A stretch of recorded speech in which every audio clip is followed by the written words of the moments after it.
teman-teman semua. Ini saya ingin berbagi ya tentang bagaimana kita dalam mencoba ya untuk eh, apa namanya eh,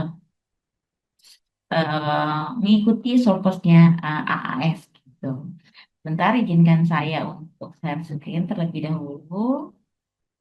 Oke, jadi yang saya rasakan saat kita mencoba untuk apply Surplus AS, jadi semua pasti bisa, siapa saja bisa.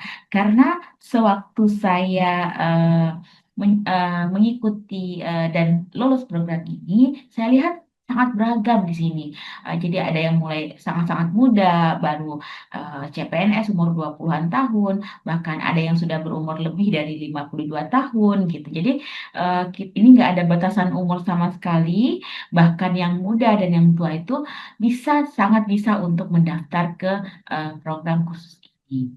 Nah, kita lihat terlebih dahulu eh, tentang Sorkos AAS ini. Nah, AAS Sorkos ini sebenarnya sudah termasuk Sorkos yang sangat lama di Indonesia gitu ya. Jadi sudah panjang prosesnya dan itu sudah bertahun-tahun terlebih dahulu. Ada yang skemanya dulu apa namanya bekerja sama dengan suatu institusi sehingga orang-orang yang dalam institusi itu bisa semuanya diikutkan berdasarkan disposisi. Namun sekarang AAS Sorkos utamanya itu bebas gitu ya. Jadi siapa saja yang mau apply itu bisa masuk ke dalam Sorkos AS ini gitu.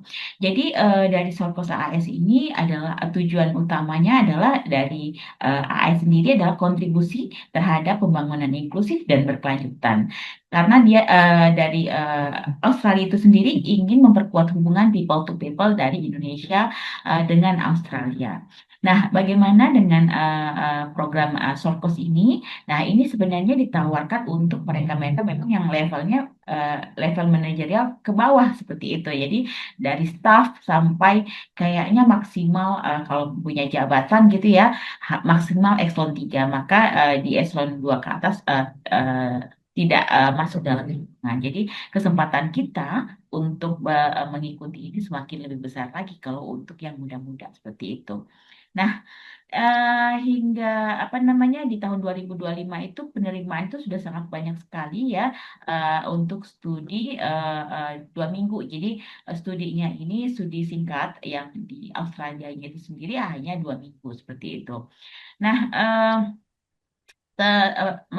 apa namanya Sorkos ini juga akan memberikan kita berbagai macam ilmu gitu ya, implementasi dan hal lainnya gitu ya. eh, Setelah kita mengikuti rangkaian-rangkaian pelatihannya dan tak lupa kita juga punya networking di sana, ada jejaring baru gitu ya. Jadi kita punya kenalan yang lain.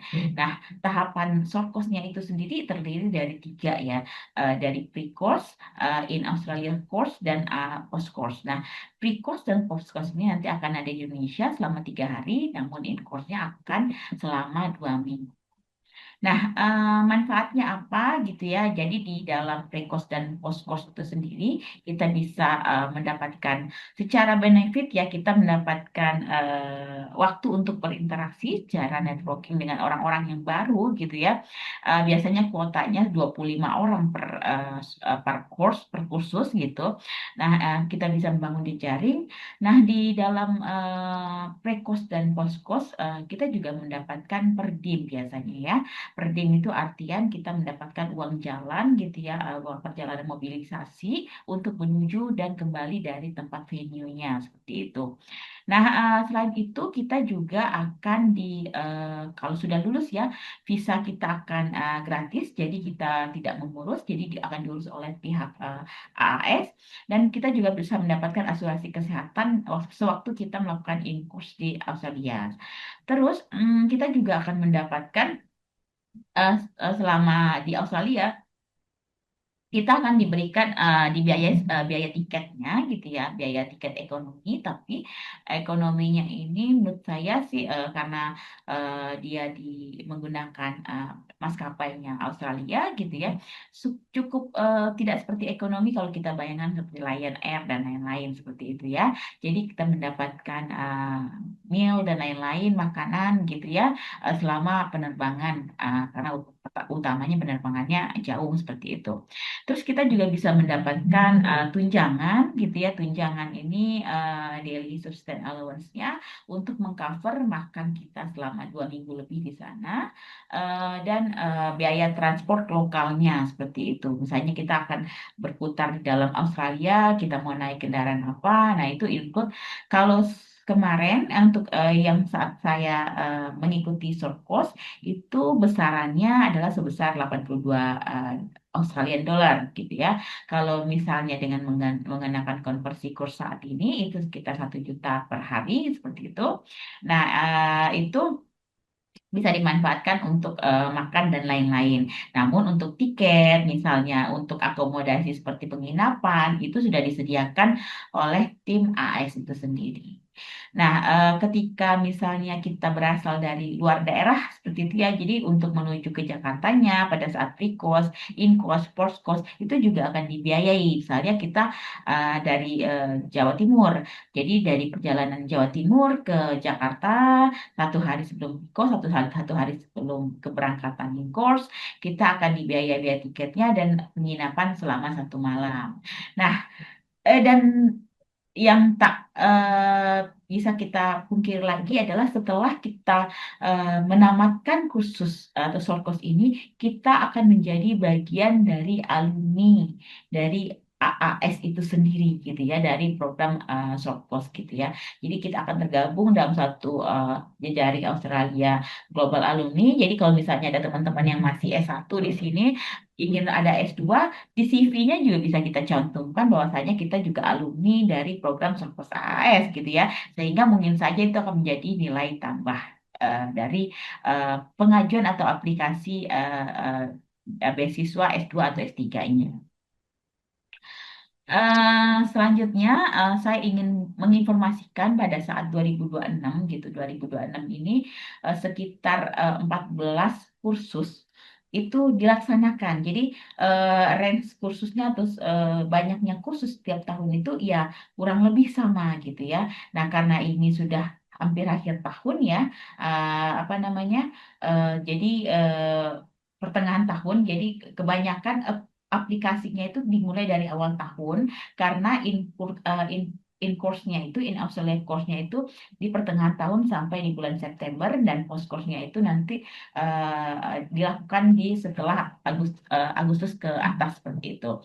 Jadi untuk program 2026 kalau kita misalnya merujuk pada program yang sedang terbuka itu memang masih ada beberapa ya. Ini bisa dilihat dari apa namanya ininya apa namanya webnya gitu. Jadi ada strategic border management in response to irregular migration, community based early warning, early action, and climate risk management in Indonesia Pacific, conflict prevention, approach and tools for maintaining peace in Indo-Pacific itu masih terbuka untuk pendaftaran saat ini karena ditutupnya tanggal 14 Juni, 21 Juni, dan 17 Juni. Jadi masih punya kesempatan untuk mendaftar. Namun kalau misalnya mau melihat ragamnya lebih banyak lagi, nanti bersiaplah di tahun 2027 karena di awal tahun kita bisa tahu khusus-khususnya kira-kira apa saja yang relevan dengan expertise atau pekerjaan kita. Nah, proses seleksinya. Nah, ketika kita melakukan apply gitu ya, apply kurs ini, kita mengisi aplikasi gitu ya. Saat kita mengisi aplikasi ini, kita akan misalnya tadi kalau di kursus yang saya jalani adalah leveraging technology and data for justice and security sector reform di mana penutupan pendaftarannya adalah tanggal 12 Februari 2026 saat itu. Nah, saat saya mendaftar pada 1 bulan nggak sampai 1 bulan awal Maret itu saya mendapatkan informasi bahwa saya lolos tahapan seleksi administrasi atau seleksi aplikasi. Jadi setelah lolos itu, hal yang akan kita lakukan, kita tidak langsung dikatakan langsung bisa mengikuti kursus. Namun ada tahapan wawancara di sana. Tahapan wawancara itu diinformasikan di awal Maret saat itu. Jadi nggak sampai 1 bulan. Nah, setelah kita melakukan wawancara, nah nanti informasi kelulusan kita gitu ya, itu 1 bulan setelahnya. Jadi saya mendapatkan informasi di sekitar awal April gitu. Eh, Setelah kita dinyatakan lulus, akan diberikan offering letter gitu dari tim AAS. Nah, sebelum kita melakukan pre-course, kita juga akan ada session secara online, yaitu introductory session gitu ya. Setelah itu kita akan apa namanya, masuk ke visa proses, paspornya kita diurusin dan lain-lain, semua kelengkapan administrasi untuk keberangkatan itu akan diurus sebelum kita melaksanakan pre-course yang pertama. Tahapan khusus yang pertama yaitu pre-course di Indonesia. Nah, setelah kita melakukan pre-course sekitar awal eh, apa namanya, akhir April, eh, selama 3 hari, akhir Mei kami, tim kursus leveraging data and technology itu berangkat selama 16 hari secara total di Australia.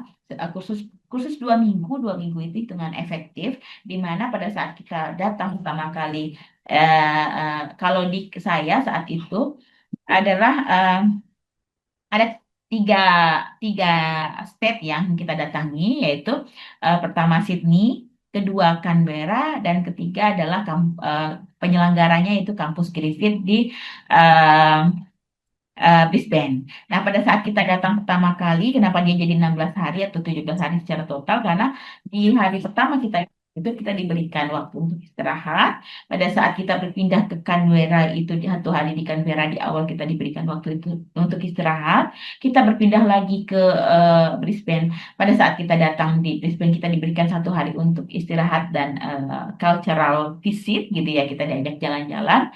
Dan di akhir apa namanya, step terakhir, tempat terakhir, kita diberikan waktu luang dan bebas gitu untuk mengeksplor city-nya seperti itu.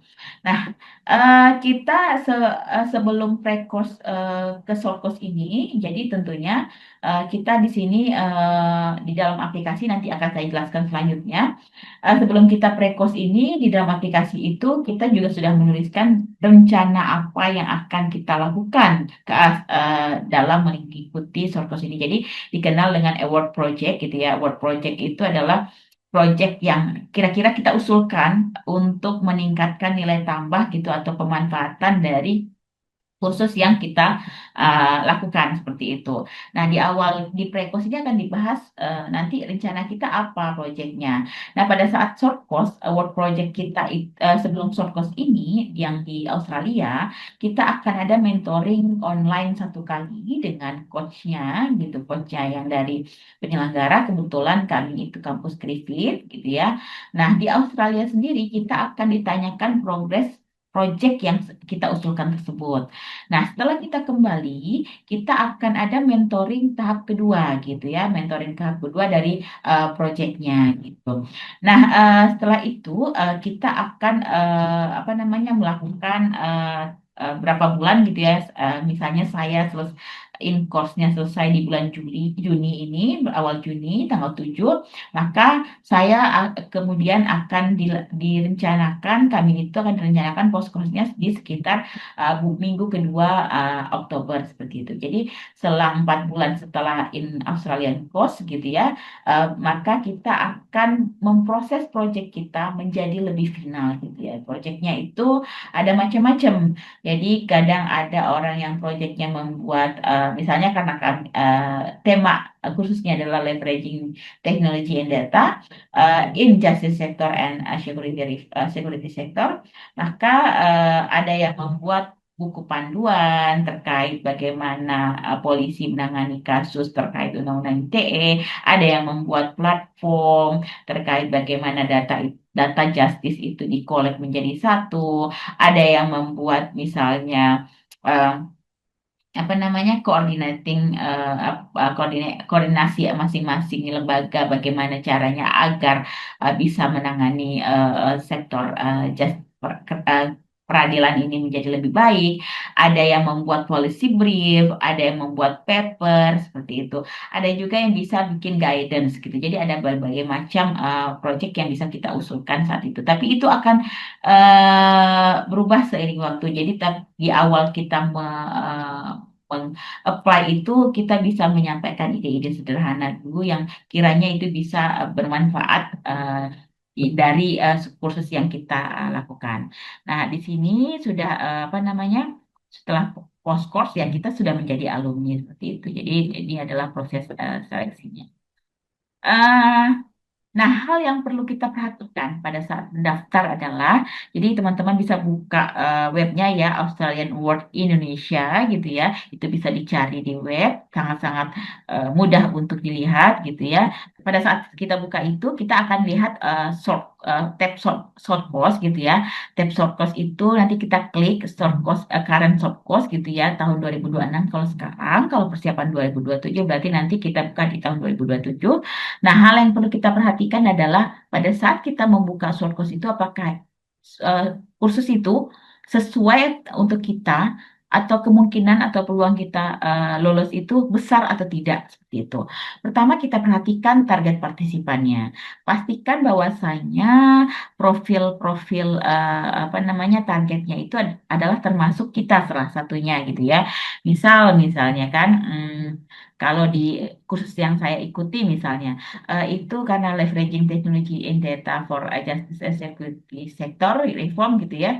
Eh, Target partisipannya adalah Bappenas, Polri, Attorney General Office, Supreme Court, Ministry of Law, Ministry of Immigration and Correction, Victim and Witness Protection Agency, Commission of Corruption Eradication, Coordinating Ministry of Politics and Security, Kemenko Hukum MIPAS gitu ya, Komdigi, BPS, ini saya di sini.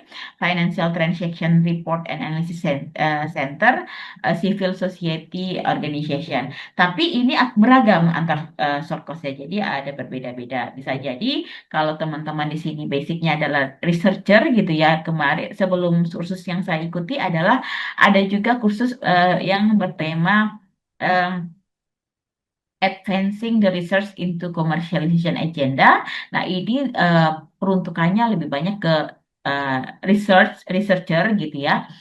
Misalnya university dan lain-lain seperti itu.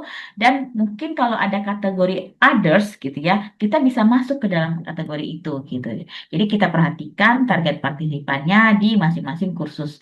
Apakah kita relevan atau tidak tempat kita pekerjaan yang kita lakukan sekarang. Apakah kita researcher atau bukan gitu ya, apakah kita kementerian atau bukan gitu, itu dilihat di target partisipannya. Selanjutnya hal yang kita perlu perhatikan adalah relevansi terhadap pekerjaan kita ini, karena nanti ketika kita mengisi profil diri kita, kita akan menuliskan seberapa relevan kursus ini terhadap pekerjaan kita. Nah, itu nilainya 40% terhadap kelulusan kita nanti gitu ya. Jadi kita akan tuliskan kalau misalnya saya misalnya saat itu menuliskan bahwasanya saya adalah apa namanya mempunyai pekerjaan memanage data, interpreting data, melakukan asistensi di program data sektoral lintas instansi dan menghasilkan data-data yang misalnya sosial ekonomi yang sebenarnya itu berpengaruh pada sektor justice seperti itu. Nah, mungkin nanti relevansinya dari teman-teman sendiri bisa disesuaikan dengan kursus yang akan diikuti. Nah, selanjutnya adalah pengisian profil gitu ya. Jadi profil ini harus akurat dan rapi dan utamanya harus relevan. Kita tuliskan relevansinya dengan kursus tersebut. Nah, nanti akan ada menjawab pertanyaan itu ada pertanyaan, masing-masing pertanyaan itu bernilai 15%. Nah, itu akan menjadi poin kita. Jadi 100% itu 40% dari pengisian profil. menjawab pertanyaan 15% berarti 60% totalnya di sini, 60 tambah 40% adalah 100% total penilaian untuk aplikasi yang kita masukkan. Nah, tentu saja juga ada hal yang harus kita perhatikan yaitu dokumen yang kita unggah. Nah, kalau dokumen yang kita unggah itu harus sesuai, terus pertama penamaannya. Nah, kalau penamaan dokumen kita tidak sesuai dengan apa yang menjadi apa namanya penamaan yang format dari AAS, kemungkinan aplikasi kita nggak akan terbaca oleh sistemnya AAS gitu, akan masuk ke dalam sampahnya gitu ya. Jadi aplikasi kita tidak akan dipertimbangkan seperti itu. Jadi ini hal yang penting nih, dokumen yang kita unggah itu penamaannya harus sesuai dengan penamaan yang ada, yang sudah dituliskan di dalam form aplikasi tersebut. Jangan sampai lupa. Misalnya kayak KTP, kita tulis KTPW ini jangan, tapi harus lengkap seperti misalnya ada underscore-nya dan lain-lain seperti itu. Nah, ini khusus yang saya ikuti. Kebetulan saya termasuk salah satu target partisipan di sini, sehingga saya merasa kemungkinan saya lulus di sini cukup besar, sehingga saya bisa mendaftar di sini.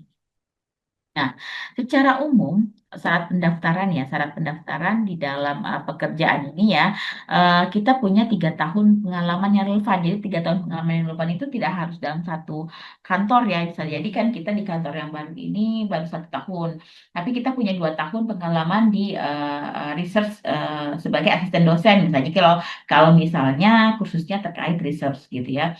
1 tahun kita apa namanya mencoba menjadi research assistant di salah satu organisasi NGO think tank gitu ya. Dan 2 tahun sebelumnya kita juga sudah bergulat itu di saat kuliah, itu juga bisa kita jelaskan sebagai pengalaman.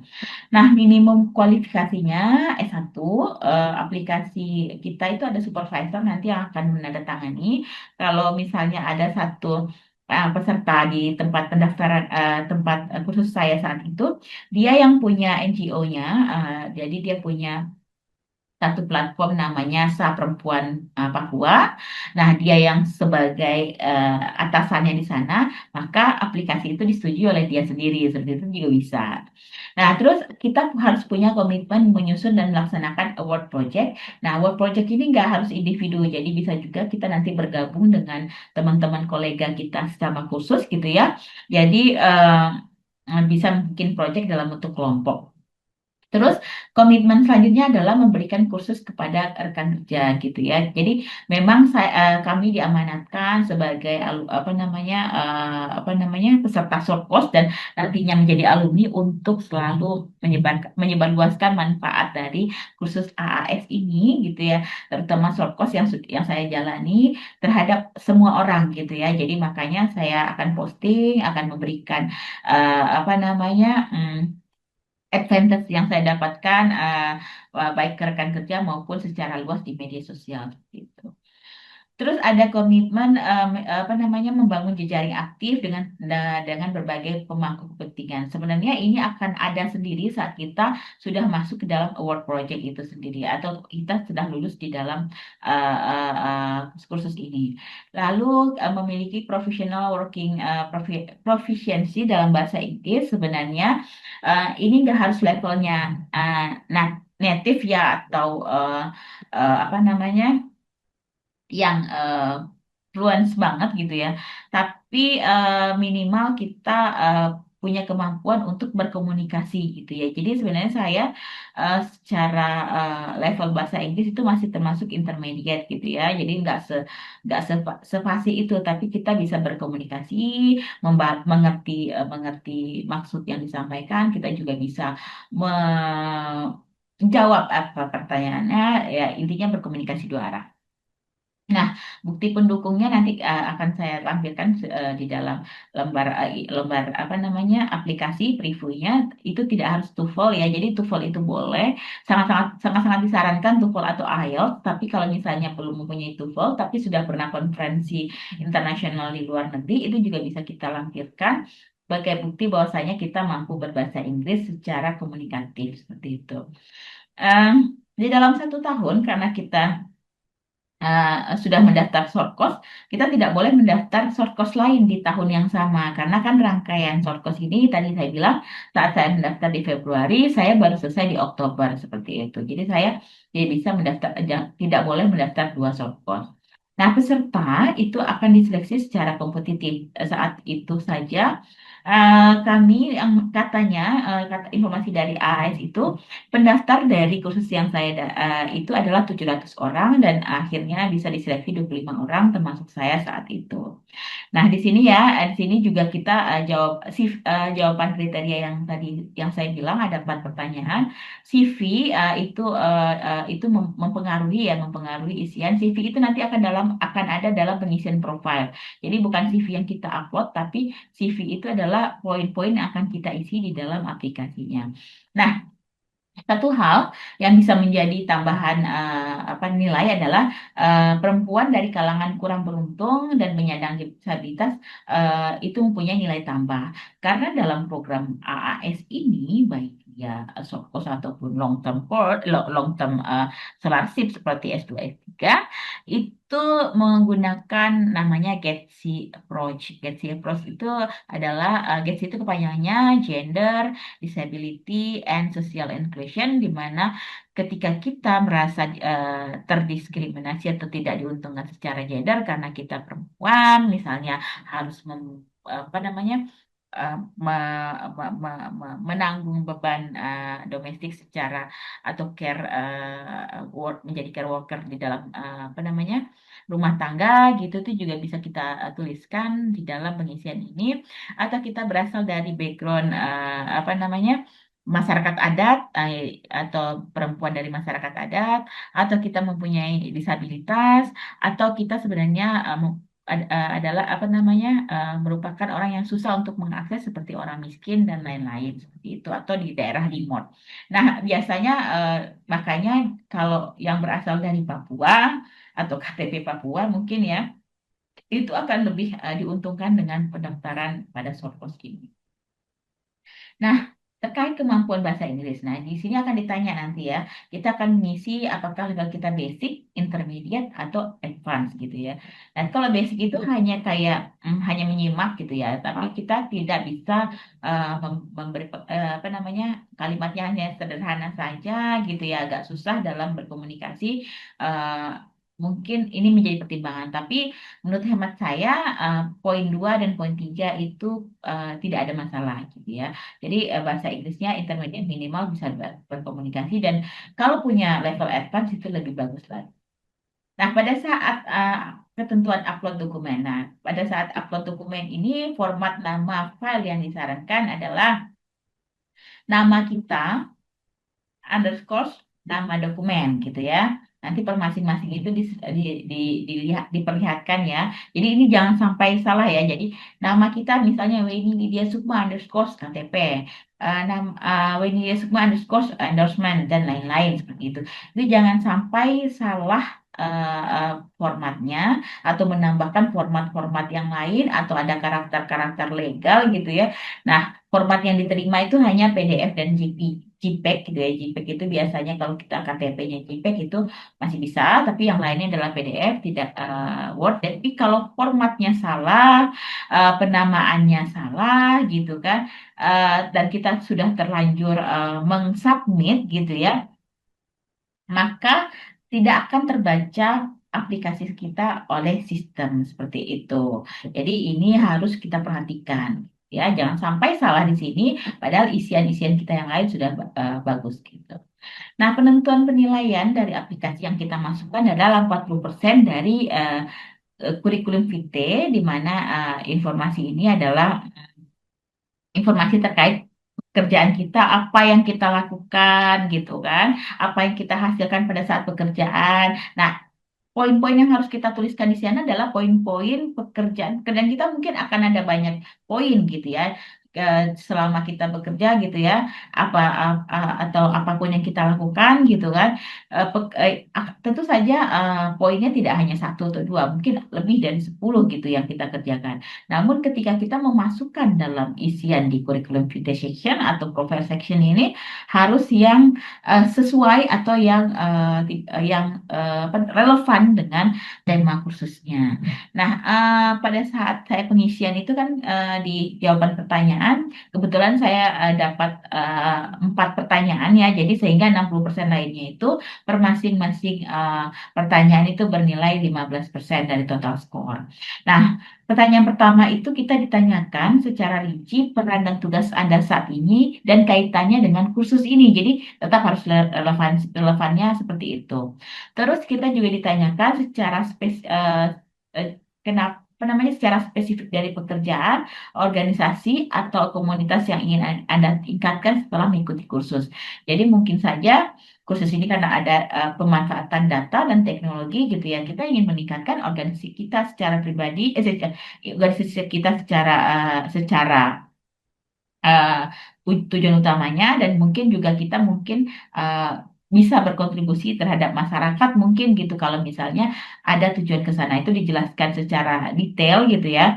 Terus jelaskan alasan Anda memilih 3 tujuan pembelajaran. Jadi nanti kita akan ada centang-centang gitu ya. Jadi objektif dari kursus ini misalnya ada 10. Kita diminta memilih 3 yang kira-kira sesuai dengan pekerjaan kita. Nah, ketika kita milih 3 itu kita ditanyakan alasan per masing-masing poin yang kita pilih. Gitu. Nah, terakhir, jika Anda harus memengaruhi keputusan permisalan ya, permisalan dalam suatu organisasi atau komunitas, bagaimana caranya? Contoh, kita berikan contoh yang relevan dengan topik khususnya, seperti itu. Nah, setelah kita menjawab pertanyaan ini ada setiap jawaban ini ada batasannya minimum 750 sampai 2200 maksimalnya 2200 karakter ya. Jadi bukan kata tapi karakter.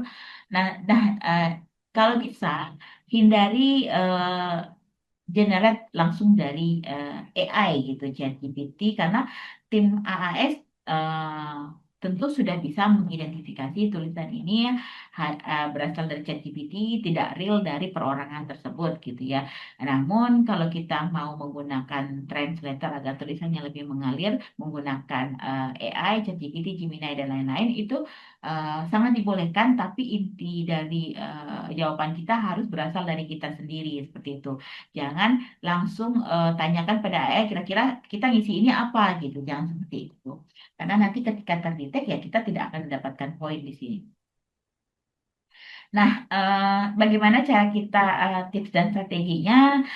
Kita cek ketersediaan kursus di awal tahun. Biasanya kalau saya dulu pas 2025, saya merasa oh sisa kursusnya sudah tidak ada lagi yang sesuai dengan saya.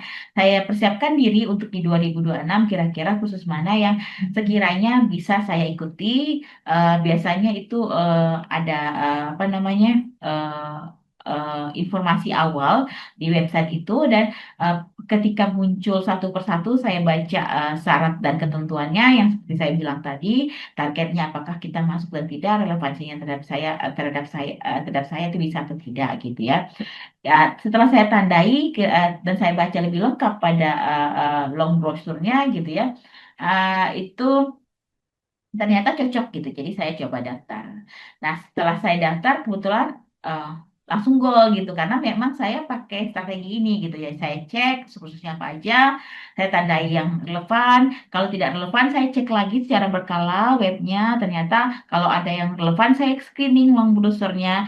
Dan setelah saya screening, saya siapkan semua dokumen yang tadi dengan penamaan yang sesuai dan saya minta endorsement letter dari atasan dan saya mulai mengisi, jangan sampai mengisinya itu di last minute gitu ya. Kalau last minute kemungkinan besar nanti kita bisa salah dan lain-lain gitu ya. Kita pelan-pelan saja mengisinya ketika itu dibuka, mulai mengisi karena ada fitur save ya, save nanti dan kita bisa lanjutkan besok atau besoknya lagi seperti itu. Nah, kita dengan persiapan yang matang ini kita bisa membuka jalan menuju peluang belajar di Australia. Itu mungkin secara tips dan trik yang saya lakukan gitu ya. Tapi nanti kalau misalnya ada yang mau lihat aplikasi saya yang sudah saya isi, saya dengan senang hati nanti akan berbagi isian apa yang sudah saya masukkan di dalam aplikasi tersebut. Terima kasih, mungkin saya kembalikan pada Kak Fikra. Ini misalnya ketika short course itu dimulai lebih awal gitu ya. Nah, terus kita baca screening long brosurnya, ternyata nggak relevan, tapi masih ada apa namanya opsi others gitu ya. Jadi karena nanti pada saat kita mengisi aplikasi itu, kita itu mengklik. Jadi misalnya seperti yang saya tunjukkan sebelumnya gitu ya. Bentar ya. Saat saya masukkan instansi saya, ini kita diklik sih, kita disuruh memilih di antara ini gitu ya. Jadi kalau tidak ada fungsi others di sini, apa namanya point others di sini, tentu saja lebih baik kita mencari ke source berikutnya. Tapi kalau ada point others di sini dan kira-kira masih relevan dengan pekerjaan kita gitu ya, masih relevan nih, tapi profil jabatan dan tempat pekerjaan kita ini tidak ada dalam poin selain others, kita bisa memilih apa namanya yang others itu. Nah, nanti kan kalau kalau misalnya memang menurut AS tidak sesuai, kita juga tetap bisa mendaftar ke apa namanya nanti kan nggak lama itu sebulan kalau kita coba mendaftar yang pertama terus kita misalnya mendapatkan informasi ditolak atau apa gitu ya kita bisa mendaftar lagi gitu karena dia ada banyak sekali gitu ya apa namanya program short course-nya gitu. Jadi kalau sekiranya terkait apa yang kita lakukan sudah relevan tapi hanya terhalang dengan profil jabatan tempat kita bekerja itu bisa tetap mencoba. Tapi kalau sudah tidak sesuai dengan tempat bekerja, tidak juga kita lakukan dalam pekerjaan kita sehari-hari, tidak ada kaitannya sama sekali. Kalau saya sih lebih baik kita mencari yang paling relevan sehingga peluang kita lebih besar untuk lolos gitu. Nah, ini tadi memang saya mau, untung ada pertanyaan ini jadi teringat ya. Jadi pada saat kita dinyatakan lolos secara administratif aplikasi kita, kita akan diwawancara. Nanti nanti pada saat kita diwawancara itu kita akan ditanya dalam dua bahasa. Pertama kita ditanya dalam bahasa Indonesia dan kedua kita ditanya dalam bahasa Inggris gitu. Pada saat pertanyaan dalam bahasa Indonesia itu biasanya pertanyaan-pertanyaan yang gampang terkait siapa kita. Siapa kita itu biasanya dia nanyain profil yang kita isi di dalam aplikasi gitu ya. Nah, pertanyaan selanjutnya juga tidak jauh dari apa yang kita isi. Jadi, teman-teman kalau misalnya sudah dinyatakan lulus secara aplikasi, hafalkan apa yang sudah diisi. Pertama di profil kita isi apa, terus empat pertanyaan yang tadi sudah dijawab gitu ya, yang apa namanya relevansi terhadap pekerjaan, kalau Anda mengalami keputusan, apa yang Anda lakukan, program apa yang Anda pilih, itu dihafalkan. Nanti pertanyaannya tidak jauh dari sana. Tidak jauh. Jadi saya waktu itu ditanya, kira-kira kalau untuk organisasi Anda di dalam bahasa Inggris ya, apa saja manfaat nanti kalau seandainya Anda lulus di kursus ini seperti itu. Jadi nanti akan pertanyaannya itu bentuknya bisa pasif, bisa aktif, dibolak-balik sentence-nya gitu ya. Tapi intinya tetap dari empat pertanyaan yang kita isi pada saat aplikasi itu tinggal dihafalkan saja, dilancarkan saja, tapi mungkin lancar atau tidak kadang tergantung gugup atau enggak ya pada saat wawancara gitu. Karena wawancara kita nanti kita sendiri ada nanti empat orang panelis yang akan bertanya, kita gantian masuk ke dalam ruang Zoom itu, pertanyaan secara online ya, kita akan masuk di dalam ruang Zoom itu. Nanti kita akan ditanya secara bergantian oleh panelis. Nanti kita hanya punya waktu secara total 10 sampai 15 menit mulai dari perkenalan sampai menjawab pertanyaan tersebut. Dosen itu kayaknya Pak bisa banyak banget sih masuk ke dalam short course ini. Mungkin kalau saya melihat perlihatkan di sini di contoh short course yang sudah ada gitu ya. Hmm, Nah, tidak hanya yang sudah ada ya, yang saat ini saya apa namanya ikuti gitu ya, itu ada dosen dari Universitas Keamanan apa ya, saya lupa nama ininya, nama universitasnya, tapi dia punya afiliasi dengan BNPT ya, BNPT gitu ya, organisasi BNPT, tapi dia bisa masuk ke sini walaupun apa namanya tidak ada di sini kan tidak ada dosen di sini ya, cuman di sini ada mm, apa namanya analisis center. Nah, gitu. Nah, analisis center ini kan bisa saja ada di dalam suatu universitas seperti itu. Jadi, dosen itu dia masuk di dalam sini gitu atau dia melakukan afiliasi ke BNPT-nya. Nah, dosen itu kalau yang tahun ini itu dia bisa masuk ke advancing their research into commercialization agenda. Di sini bagaimana research itu bisa berdampak ke Indonesia seperti itu. Di sini ada beberapa banyak ya kecuali yang ini ya. Kalau ini hanya khusus untuk Bappenas karena untuk pembangunan jangka panjang seperti itu.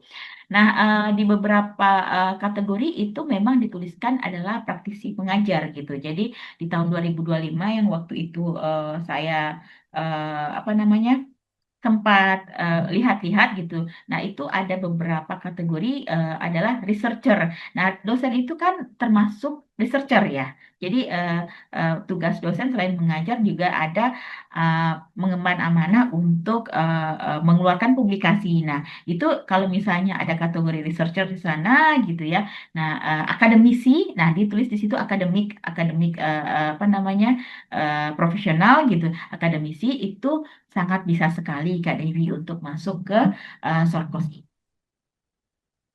Ya, kalau recommendation letter atau endorsement letter itu kan dia ada formatnya ya, formatnya di apa namanya di pada saat aplikasi nanti. Ketika kita masuk di dalam Sokos itu nanti download format template dari endorsement letter. Kita harus pakai format itu.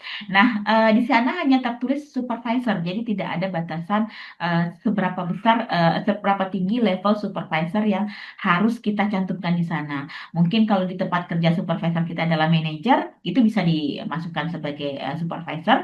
Kebetulan karena di kantor kami, BPS itu level paling rendah secara struktural di dalam ruangan saya ya, itu adalah direktur seperti itu. Nah, kalau misalnya saya berada di ruangan non teknis mungkin saya masih punya kabak gitu ya. Kalau punya kabak atau misalnya di perusahaan atau di NGO, pasti masih punya level manajer gitu ya. Nah, itu yang penting ada orang yang jabatannya itu supervisor di atas kita. Nah, itu yang bisa menandatangani surat endorsement letter kita seperti itu. Jadi nggak harus eselon 2 ke atas, tapi bisa saja di dalam organisasi kita masih ada level struktural eselon 3 itu juga bisa menandatangani surat endorsement letter seperti itu. Nah, di beberapa contoh teman kami gitu yang pada saat kursus ini dia punya NGO ya, NGO, dia punya suatu komunitas gitu ya. Yang saya bilang tadi, Saat Perempuan Papua misalnya kan, dia yang adalah foundernya atau yang membangun gitu kan. Nah, dia akan mengendorse dirinya sendiri karena dia mensupervise pekerjaan di dalam tempat tersebut gitu. Jadi tidak kalau kalau eselon kan berarti kita merujuk ke pegawai pemerintahan biasanya atau BUMD ada eselonnya nggak biasanya manajerial ya atau direktur seperti itu. Jadi yang penting ada satu tingkatan di atas kita sebagai supervisor. Jadi pada saat waktu penutupan pendaftaran, pada saat itu saya 12 Februari, tidak lama di awal Maret gitu saya sudah mendapatkan notifikasi lewat email kalau misalnya saya lolos secara aplikasi gitu ya. Jadi kurang lebih waktunya 1 bulan kurang gitu ya informasi tentang eh, apa namanya kelulusan lulus di tahap pertama seperti itu. Lalu setelah diumumkan lulus itu seminggu kemudian dikasih informasi bahwasanya akan ada interview apa saja yang harus kita persiapkan, kita harus install Zoom, waktunya berapa lama, kita sudah diberikan linknya lewat email itu sekalian, kita harus apa namanya masuk ke ruang tunggu berapa menit sebelumnya, kalau bisa itu dipatuhi gitu ya, agar kita tidak menjadi didiskualifikasi hanya karena terlambat seperti itu. Jadi nggak lama sih, seminggu setelah pada saat pengumuman kelulusan tahap pertama itu akan langsung diberikan jadwal. Jadi interview ini karena mungkin dia banyak orangnya ya, dari 700 orang, mungkin diseleksi ada sekitar 100 atau 50 orang. Saya kurang tahu, tidak diberikan informasi berapa yang lulus tahap pertama. Tapi itu harinya ada banyak gitu. Jadi ada yang hari kalau saya saat itu hari Selasa gitu kan. Nah, nggak seminggu setelah email itu gitu ya. Jadi kalau saya menerima hari Selasa, minggu depan saya udah mulai interview. Tapi bisa saja orang yang main di hari Seninnya atau di akhir minggunya, karena itu berbeda-beda tiap orang gitu ya. Dan masing-masing orang itu diberikan waktu 10 sampai 15 menit. Nah, untuk interview ya, oke, mungkin sudah terjawab kalau menurut saya ya. Nggak lama setelah pengumuman aplikasi tersebut. Oke, ini ada pertanyaan lanjutan lagi, Kak Weni. Kalau boleh Hmm. tahu gimana cara kakak mempersiapkan interview? Yang pasti, aplikasi yang sudah kita isi tadi, nanti kan apa yang telah kita isi, kita submit, itu biasanya dari secara apa namanya otomatis itu akan mengirimkan hasil isiannya ke email kita ya, atau kita juga bisa menyimpan secara manual gitu ya. Nah, persiapan dirinya adalah kita yang pasti 4 pertanyaan yang kita isi tadi harus kita hafal atau kita pahami, kita renungkan gitu ya. Ya, pokoknya kalau bisa di luar kepala kita gitu ya. Eh, karena kalau kita menulis sendiri otomatis sebenarnya sudah kita hafal ya gitu. Sudah kita tahu gitu apa yang kita tulis tersebut. Jadi 4 pertanyaan tadi interviewnya tidak akan jauh-jauh dari 4 pertanyaan tadi gitu ya. 4 pertanyaan kita isi tadi. Terus sama tentang apa yang kita kerjakan. Jadi profil kita yang kita tulis tadi. Nah, ini hati-hati mungkin buat teman-teman yang punya double job gitu ya.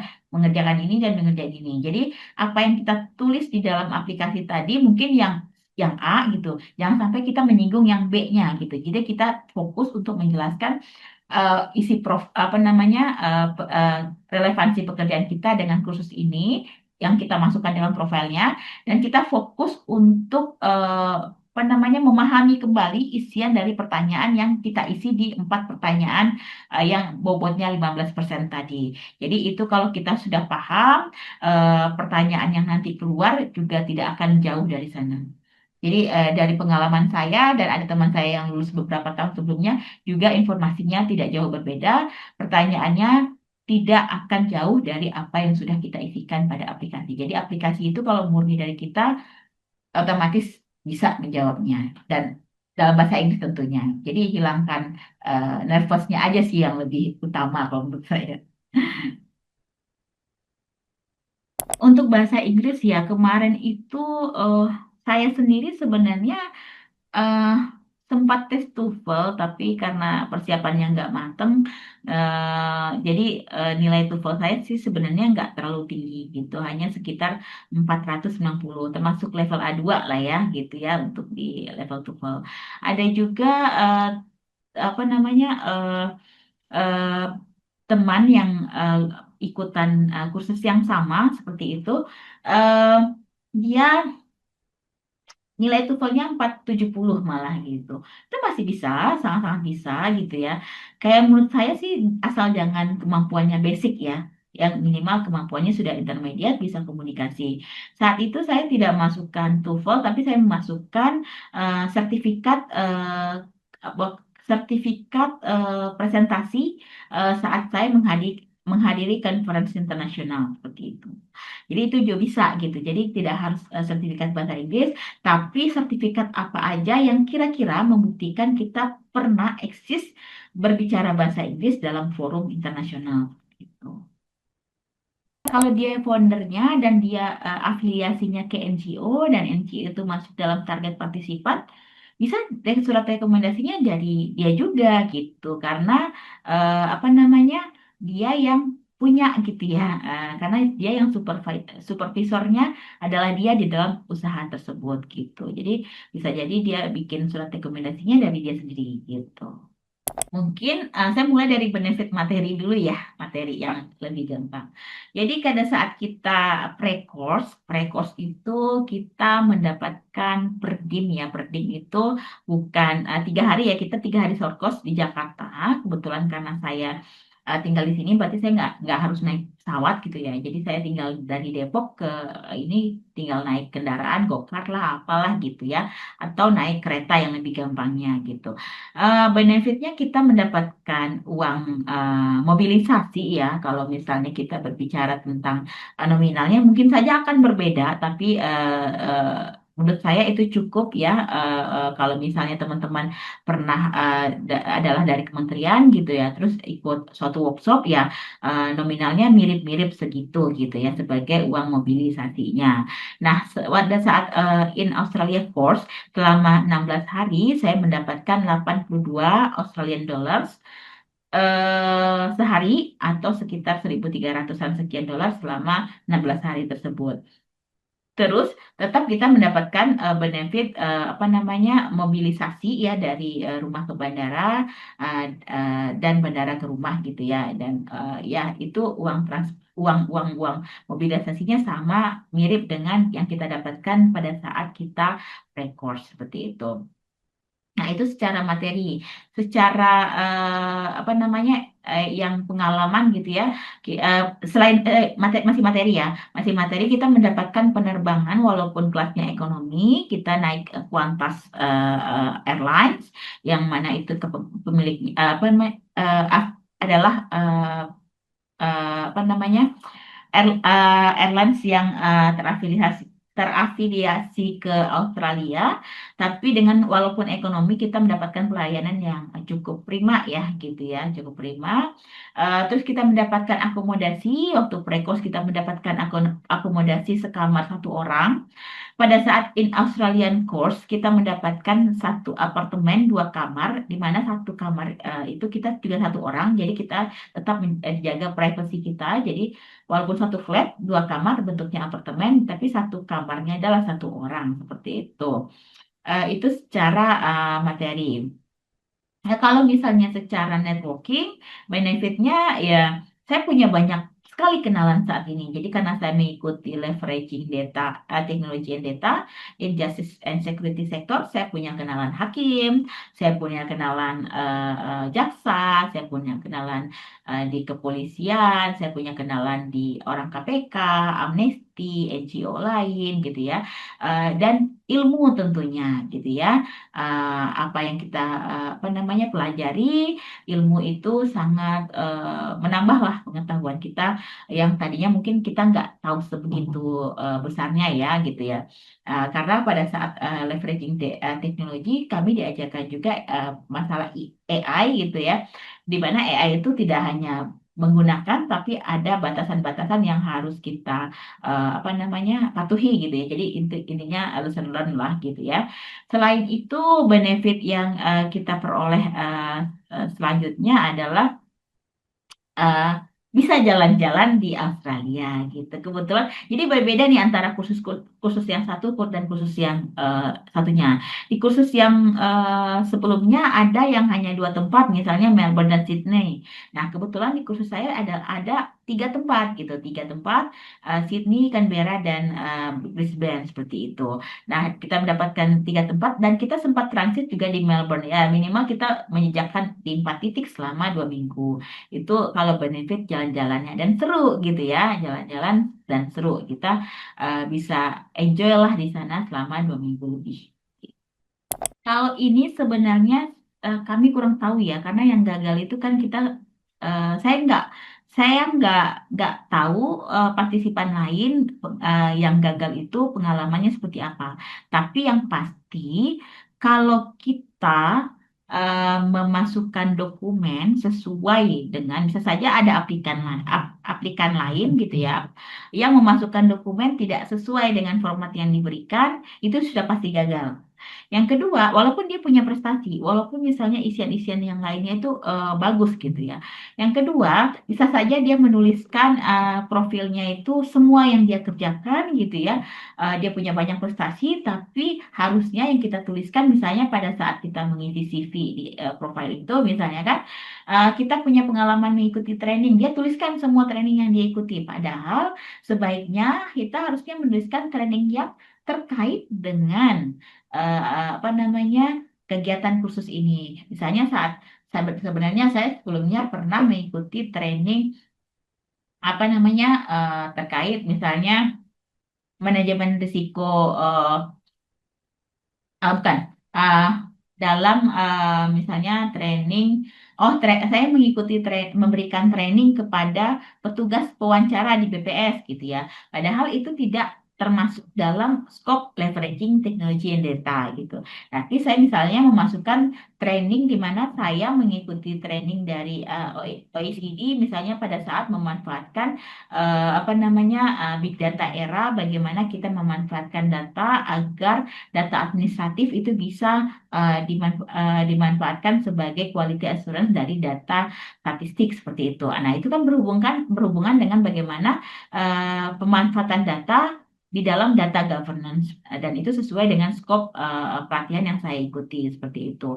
Jadi apa, utamakan mengisi profile dan CV-nya, ada nanti isian training, ada isian pekerjaan yang kita lakukan, itu kita tuliskan yang benar-benar relevan dengan apa namanya dengan eh, tema kursus atau cakupan kursusnya. Jadi kalau kita tulis semua bisa, jadi training itu misal kita bisa add, tambah lagi, tambah lagi, tambah lagi bisa. Tapi ketika dia tidak sesuai, itu akan menjadi pertimbangan buat tim apa namanya AAS gitu ya untuk tidak meloloskan kita. Walaupun sebenarnya secara kompetensi di luar mungkin bisa saja orang yang gagal tersebut lebih baik dibandingkan saya gitu ya.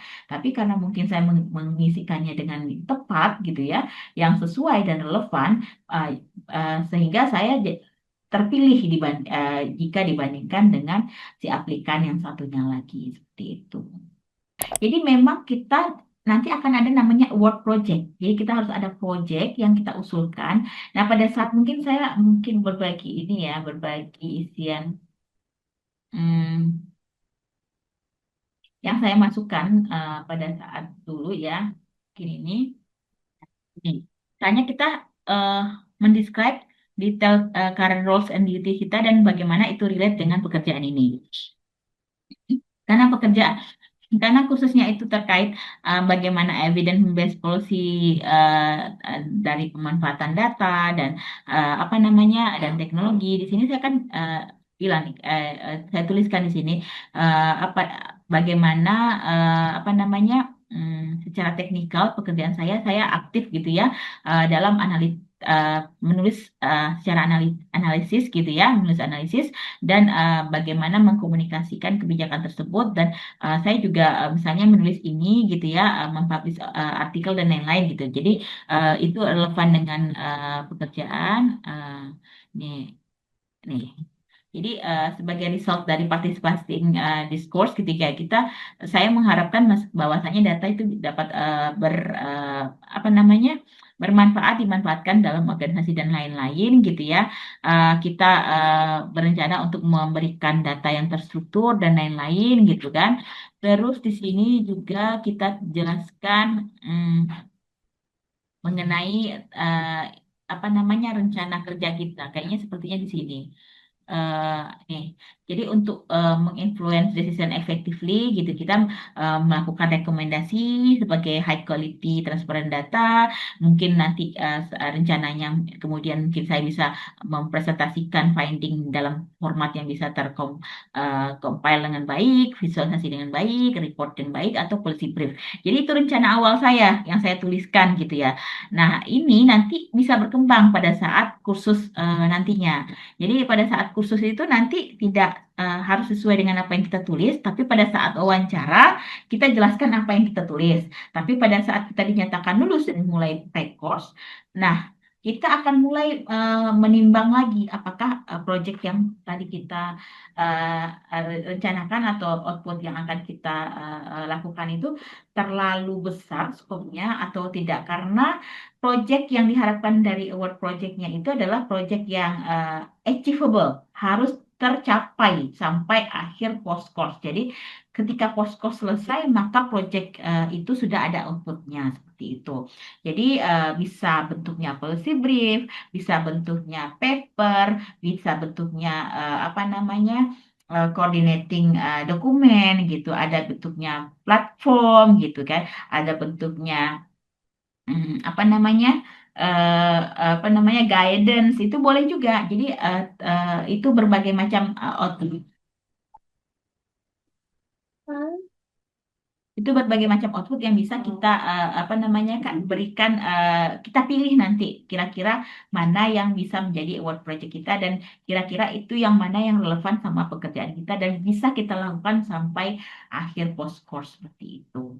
Jadi tetap harus ada outputnya. Jadi bisa yang tadi, misal policy brief bisa, short analysis bisa, paper bisa gitu, platform bisa, sharing knowledge yang ada guidance-nya bisa seperti itu. Bentuk sosialisasi, misalnya kan melakukan sosialisasi gitu ya. Jadi sudah ada rencana kerjanya. Misalnya ada dulu yang tahun lalu katanya tuh dia proyeknya adalah melakukan sosialisasi tentang musik gitu ya. Jadi udah ada implementasi dari sosialisasi tersebut, nah itu bisa juga dan lain-lain. Ini sebenarnya tergantung ya, tergantung apa namanya kursusnya. Kebetulan kursus yang saya ikuti sekarang ini adalah leveraging technology and data in justice and security sector. Kebetulan di dalam apa cakupan kursusnya, kalau kita masuk ke preview aplikasinya, itu kan kita akan disajikan informasi apa yang akan kita peroleh selama kursus, ini tujuan kursusnya apa, seperti itu kan. Nah, memang tujuannya lebih banyak ke pemerintahan gitu ya, karena goals akhirnya adalah evidence based policy dengan memanfaatkan data governance seperti itu. Tapi walaupun lebih banyak ke pemerintahan, pada saat kursus yang saya ikuti itu ada NGO seperti Amnesty Indonesia, itu NGO, NGO apa namanya? Yang sah perempuan Papua tadi, di mana perlindungan terhadap perempuan-perempuan Papua, salah satu NGO di Papua, seperti itu. Tapi bisa saja nanti satu kursus yang tujuannya adalah community based gitu ya. Ketika community based tentu saja lebih banyak ke community sektor atau private sektor gitu. Dan tapi minimal pasti ada public sektornya juga, pasti ada pemerintahnya di sana karena tidak mungkin suatu proyek atau suatu output yang dihasilkannya itu tuh tanpa ada intervensi atau campur tangan pemerintah. Minimal ada Bappenasnya di sana sih. Jadi untuk merencanakan di dalam apa namanya dokumen-dokumen secara negaranya seperti apa.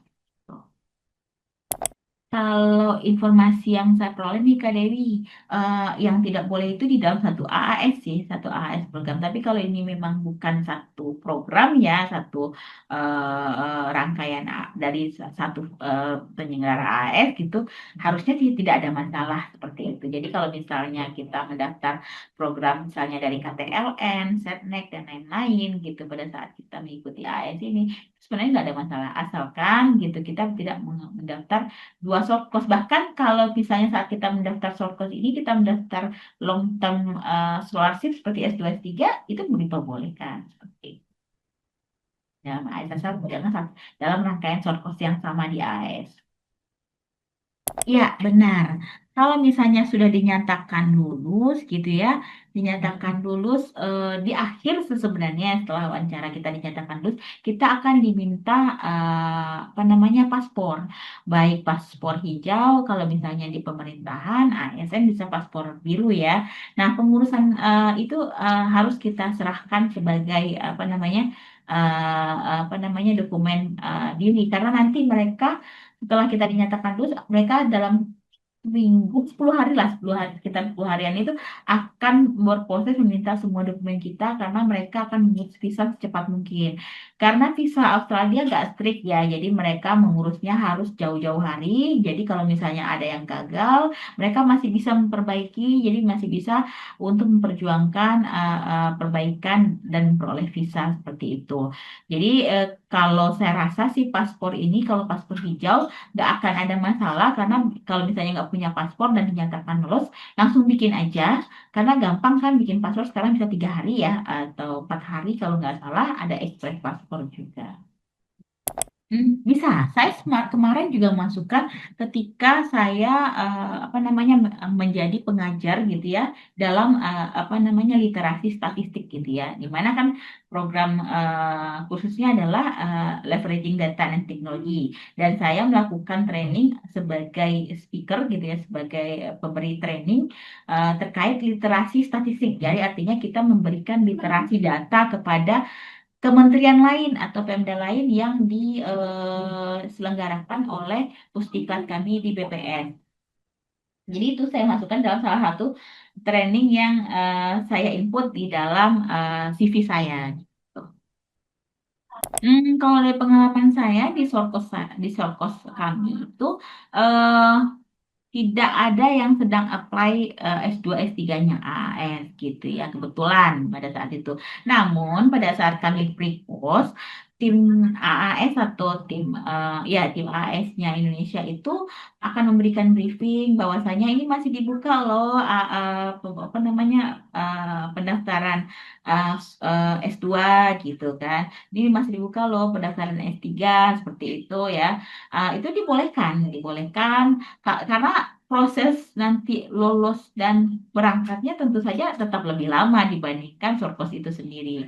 Ketika kita mendaftar long term atau apa namanya scholarship yang S2 atau PhD gitu kan.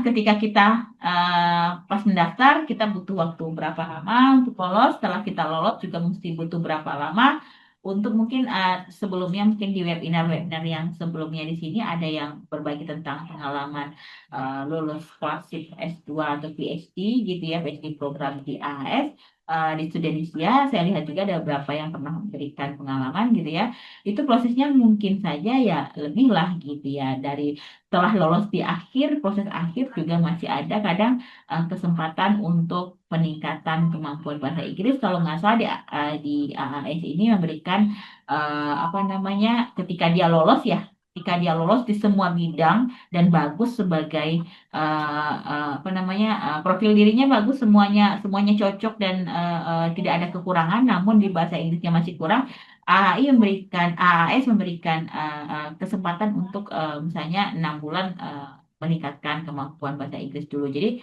eh, saya yakin sih ketika mau mendaftar pada saat mendaftar short tapi mendaftar long term juga itu eh, perjalanannya masih panjang untuk memulai S2 atau S3-nya gitu. Jadi short course-nya pasti akan dimulai terlebih dahulu karena hanya sebulan tuh jaraknya dari pendaftaran short course ke pengumuman lolos yang tahap pertamanya. Kalau menurut saya sih, kalau workshopnya itu memang menambah pengetahuan gitu ya, apalagi sebagai eh, pemberi materi di sana gitu ya, sebagai tidak memberi materi pun sebagai peserta juga bisa gitu. Menurut saya asal dia relate, relevan dengan tema kursusnya itu tetap bisa dimasukkan. Saya bahkan memasukkan eh, apa namanya workshop apa namanya training yang yang yang cuma 1,5 hari ya, pokoknya berapa JP itu yang diadakan OECD gitu. Waktu itu terkait LMAS ya, Labor Market Information System, di mana in digital era, di mana bagaimana mensinkronkan data-data dalam dalam teknologi dalam konteks labor market di sana gitu ya, penggunaan AI juga. Jadi menurut saya itu relevan, saya masukkan ke dalam apa namanya CV yang pengisian training ini. Tetap semangat dan jangan menyerah, kembangkan diri selagi bisa, mau perempuan atau laki-laki, mau muda ataupun sudah berumur, kita pasti bisa. Dan tentu saja dalam pengembangan diri harus ceria, harus menikmati, dan kita cari kesempatan-kesempatan yang mungkin belum terbayang sebelumnya. Semangat semuanya ya, semoga bisa mengikuti short course selanjutnya.